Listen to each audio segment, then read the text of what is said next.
In a small corner office in the Bay Ridge neighborhood of Brooklyn, New York, Muggy Balruby is still angry and surprised by Tuesday's Supreme Court ruling upholding President Donald Trump's travel ban.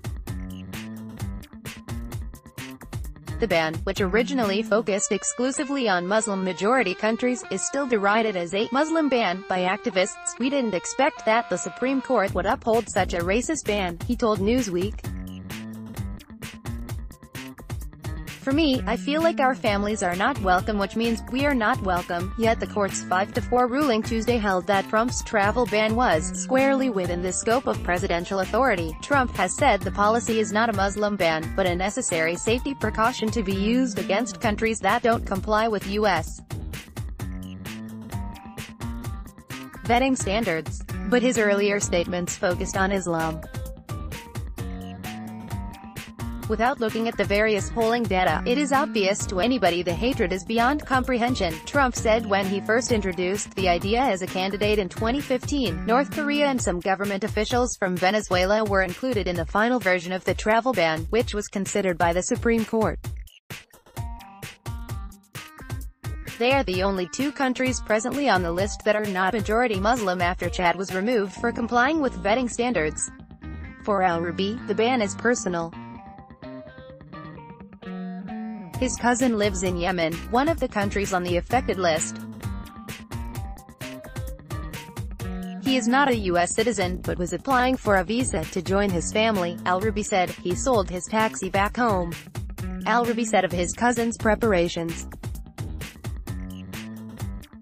He was like, "After I sold all my property, and now I cannot make it." While Trump celebrated the decision as a tremendous victory for the American people and the Constitution, for some it felt more like a personal attack.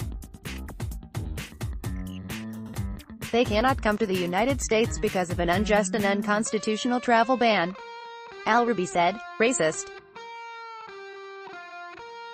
Pure racist." Mohammed Mahmoud works across the street from Al-Rubi in a printer shop. He was born in Egypt, a country that wasn't affected by the ban, but he is still worried about the message the Supreme Court ruling will send.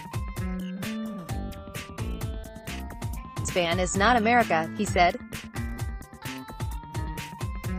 Trump, when he came, he said he was going to control the borders. "I agree with him 100%, but you have to do it in the right way," Mahmoud added. He has tried to support public officials who will defend Muslim Americans in the future. "We try to use our rights to make ourselves safe," he said.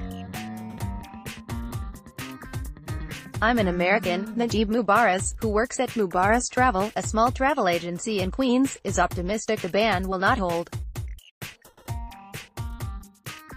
"It's not going to be for long," he said. To Mubarak, the ban is a reflection of Trump more than it is of America, and the future of the policy will depend on if the president can win re-election. Hopefully he will not, Mubarak said. Yemen is one of the countries Mubarak Travel coordinates travel arrangement for, but Mubarak said he's hopeful the ban will not slow down his business. "People are still traveling in different ways," he said. While Trump insisted the Supreme Court ruling on the ban was vindication, Al-Rubi labeled the policy something else altogether. "You guys are talking about liberty in the land of the free and you're talking about freedom," he said. "It's all bullshit."